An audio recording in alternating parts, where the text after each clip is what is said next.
তাদেরকে বলছি যারা বলছে দেবদা খাদানি ইয়ার্কি মারছে, ছেলে খেলা করছে, কালকে তো টেলার এলো না, 11টার সময় আসার কথা, তারপরে আমরা আপডেট পেয়ে গিয়েছিলাম।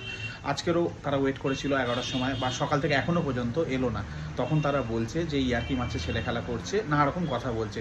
তাদেরকে বলি, এত বড় স্কেলের একটা মুভি, এত ভালো লেভেলের প্রমোশন করেছে তারা প্রোডাকশন হাউসের তরফ থেকে, তারা ইয়ার্কি বা ছেলে খেলা করার জন্যে না, নিশ্চয়ই কিছু ব্যাকআপ প্ল্যান তাদের আছে। তাছাড়া কালকের আমরা আপডেট পেয়ে গিয়েছিলাম যে টেকনিক্যাল কিছু প্রবলেম ছিল, তো সেই জিনিসটা আমাদের মাথায় রাখতে হবে। আর একটা কথা বলে দিই, আজকের ব্যারাকপুরে কিন্তু একটা প্রোগ্রাম রয়েছে খাদানের টিমের, হতে পারে সেখানে বিকেলবেলা তারা এই ট্রেলারটা লঞ্চ করে। এই যে যারা বলছে ছেলে খেলা করছে, ইয়ার্কি মারছে, একেবারেই না। দেব আগে কখনো এই জিনিস করেনি, এবারেও করবে না।